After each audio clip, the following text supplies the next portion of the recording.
Hello, it's Scott Manley here. When mainstream news talk about spaceflight, they'll sometimes try to communicate the huge speeds involved by having a narrator explain that the space station is moving through space at a speed of about 25 times the speed of sound. And inevitably when this happens, there's some nerd that will say, well, actually, there's no sound in space. Because of course, this is just a way of trying to teach people about big numbers, right? What they're really stating is that the space station's orbital velocity is about 25 times the speed of sound measured at ambient temperature and pressure at sea level, right? But that's too complicated, so it just gets cut down to the speed of sound. Anyway, I'm sure that many of you out there understand that the vacuum is famously silent. And some people go out of their way to complain about movies and TV shows showing space battles with sound effects punctuating the action. To paraphrase Alien, in space, nobody can hear you scream about how inaccurate sound in space is. Except, the near vacuum of space can in fact carry sound waves, just not sound waves that we humans can hear. Sound waves are pressure waves in a medium, and in a perfect vacuum, there's no pressure, so no pressure waves, right? But the vacuum of space isn't actually a perfect vacuum. There's atoms floating around and occasionally bumping into each other. And while the density of vacuum is way lower than the atmosphere we're used to, it's still an atmosphere according to the laws of physics, so it can in fact sustain pressure, and by extension, it can sustain pressure waves or sound. So physics tells us that the vacuum can in fact carry sound waves, and we can figure out the speed of sound in a vacuum. The speed of sound in an ideal gas, to a first approximation, depends upon the temperature and the composition of the gas. That's all, right? Which means that as we go up through the atmosphere of Earth, the change in the speed of sound is primarily driven by the change in the temperature and not the change in the pressure. So specifically for the speed of sound, the velocity is proportional to the square root of the temperature divided by the molecular mass. And then there's some constants for the Boltzmann constant and the adiabatic index. But the basic equation is pretty simple. So we can apply this to near Earth orbit where the International Space Station is. Inside the thermosphere, it's mainly monoatomic oxygen and nitrogen. Therefore, these particles are half the mass at sea level. And the temperature is maybe 2000 Celsius. So if you just put these numbers in and take the square root, the speed of sound at the altitude of the International Space Station is about 4 times the speed of sound at the surface of the Earth. There is also a factor called the adiabatic index, which is relevant because it defines how much energy goes into particle motion versus internal rotation and vibration in molecules. But monoatomic gases don't have these internal modes, so they're actually about 10% faster over the diatomic versions just due to this factor. So anyway, the International Space Station actually moves at about 6 times the speed of sound at the altitude it's at. Not that we would be able to hear it make a sonic boom.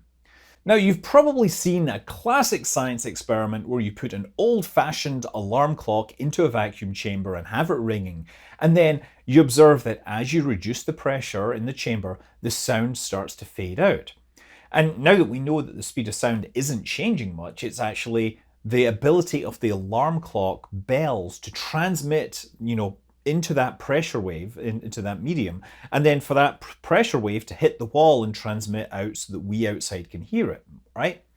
Now, since the energy in a wave is proportional to the square of the amplitude, then naturally the sound energy carried away by the gas is proportional to the square of the density. So to a first approximation, cutting the air pressure by a factor of 10 reduces your sound volume by a factor of 100 or 20 decibels.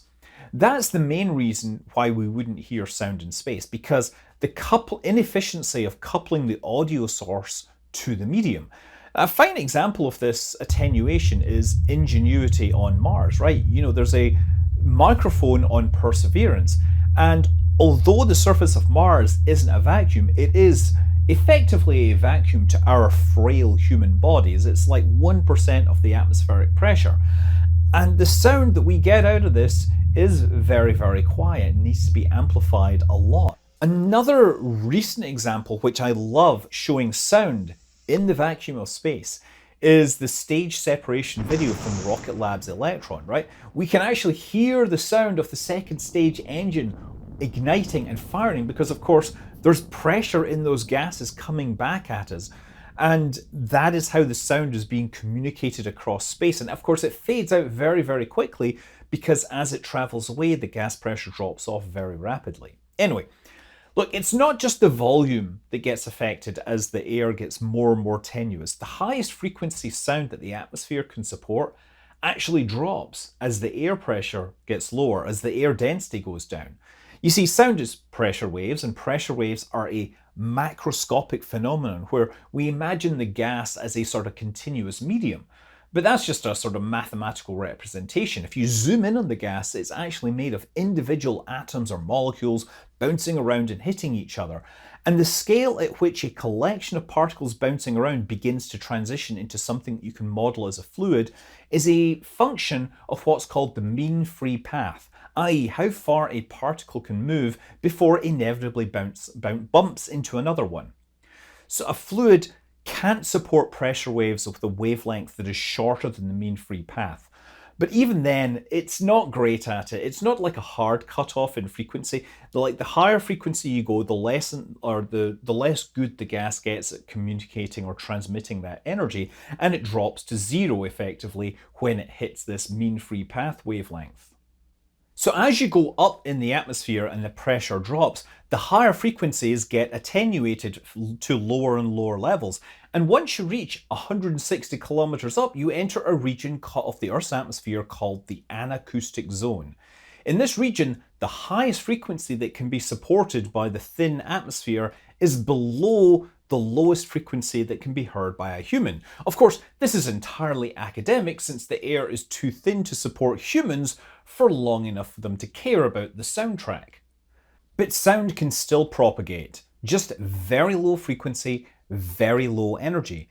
And physics tells us that even in the hard interstellar vacuum of deep space, the tenuous gas can support sound waves at low enough frequencies. How low? Well, we've seen some phenomena with telescopes where there are evidence for pressure waves with, very, very extraordinarily low frequencies. So one case, there is a supermassive black hole at the center of the Perseus cluster, and astronomers have seen concentric shells of pressure waves, presumably emanating outwards from it, driven by relativistic jets interacting in the center, creating loud pressure waves. And these pressure waves have cycle times of about 10 million years. That's 30 femtohertz, or as one scientist put it, it's about 57 octaves below middle C. Dubstep has got nothing on black holes. We see other pressure phenomena in deep space, like bow shocks as stars move rapidly through gas clouds and create spectacular nebula. Zeta Ophiuchi is a nearby example of this. And there's the Guitar Nebula, where there's a neutron star zipping through the galaxy at 800 kilometers per second. It's going faster than the escape velocity from the Milky Way, and doing this, it's leaving a high-pressure shockwave behind it. This neutron star was probably at the middle of a supermassive star that began a core collapse supernova, and it was asymmetric enough to kick off this neutron star at these ridiculous speeds. Now, I should also be clear that when I'm talking about nebula in deep space, there are also cases where you have ionized plasmas, and those can support waves, plasma waves, because the electromagnetic fields interact with the ions and effectively allow the ions to look bigger and reduce the mean free path to something much shorter. So yes, you can actually have plasmas carrying waves, and they could carry waves at higher frequencies than a simple pressure wave. They're not technically sound waves, although technically you could carry sound over them if you wanted. And then, in the early universe, before it had expanded and cooled to what it is today, before the emission of the microwave background radiation, the pressures and temperatures were higher, and there were pressure waves moving through the universe. These waves are sort of some of the earliest structures in the universe, and we can see this on the cosmic microwave background radiation. And as the universe cooled, these high density pressure peaks would actually begin to collapse under their own gravity to form the earliest structures in the universe, clusters and whatever of gravity. So yes, there is sound in space. You just can't hear it. But your very existence and that of the Earth, the Sun, and the Milky Way originated in what was effectively a sound wave in the early universe. I'm Scott Manley. Fly safe.